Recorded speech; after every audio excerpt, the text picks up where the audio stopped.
నా పేరు చంద్రం, వీడి పేరు రాములు. నేను వరి రైతుని, వాడు ఉల్లి రైతు. అబ్బా, పంట చూస్తుంటే కష్టం పోయి ఆనందంతో కడుపు నిండిపోతుంది. జేబులు కూడా నిండాలిగా. సరుకంతా దించావా? లోపల పెట్టించు. ఏంటి, పాత బాకీ కట్టనంటున్నాడా? ఒక్క మస్తా కూడా లోపలికి దిగేది లేదని చెప్పు.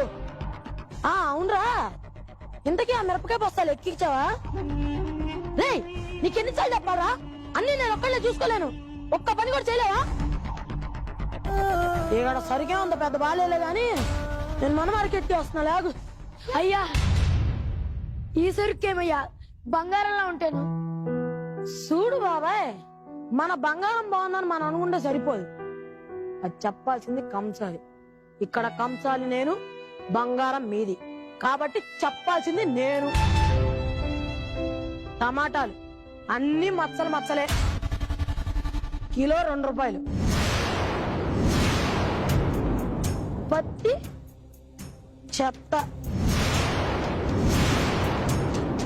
ఒడ్లు చూస్తేనే తెలిసిపోతుంది నాణ్యత లేవని. ఉల్లి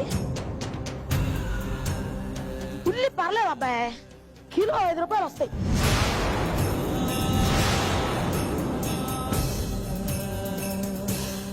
మా స్టేజ్ దాటినాక కిలో 60 రూపాయలకి అమ్మే టమాటా 2 రూపాయలక. మా స్టేజ్ దాటాక 100 పలికే ఉల్లి 5 రూపాయల. ఏంటయ్యా, పత్తి చెత్త, ఇది పత్తి కాదయ్యా, నా ప్రాణం, నా ప్రాణం.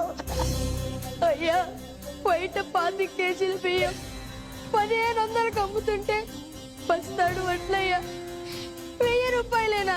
ఇది ధర్మం కాదయ్యా, ఇది ధర్మం కాదయ్యా.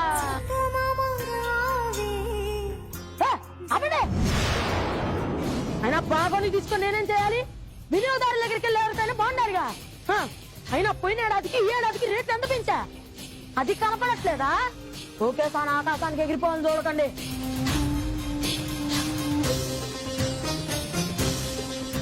ఇది అన్యాయం అయ్యా, ఇంకొకసారి చూసి రేట్ వేయండి, మీకు దండం పెడతా. చెప్పిన రేటు కన్నా పైసా కూడా ఎక్కువ ఇచ్చలేదు. అయినా మార్కెట్ రేట్ బట్టే చెప్పా, అమ్మితే మళ్ళీ పోనీ.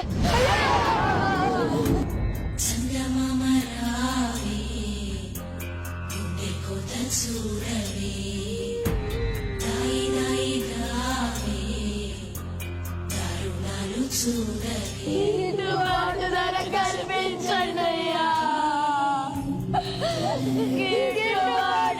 కల్పించండి అయ్యా.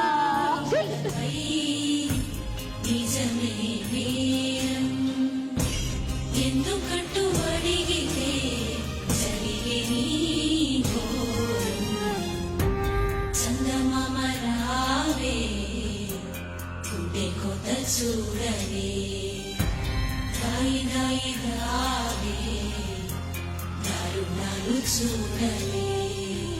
మందు లేకపోయినా బతకగలం, కానీ ఆ మందుని తయారు చేసేవాడు ధనవంతుడు.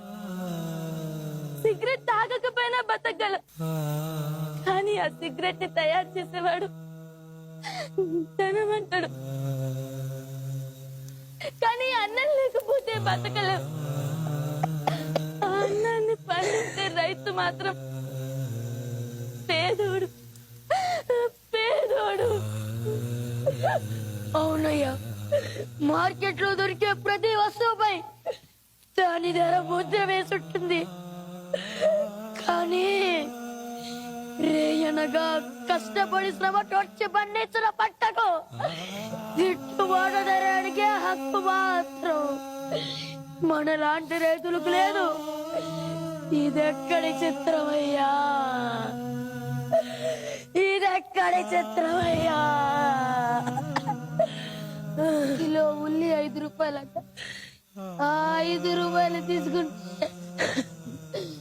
మాకు బిచ్చగాడికి పెద్ద తేడా ఏముండదయ్యా.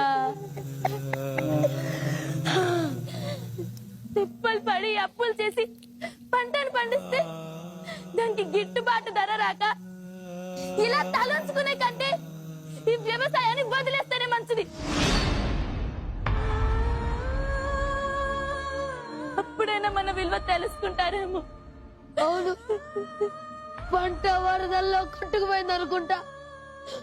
పోతా పోతా రోడ్డు మడి పారబోసిపోతా. మరి అప్పులు రా. రైతుగా పుట్టాక ఈ రైతు భారతంలో ఎప్పుడు ఉండే తిప్పలే బాబా ఇవి. రైతు కష్టాన్ని, రైతు శ్రమని దోచుకున్న ఈ వ్యవస్థ గురించి నలుగురికి తెలియాలి. అవును, గిట్టుబాటు ధర లేని ఈ పంట మాకొద్దు.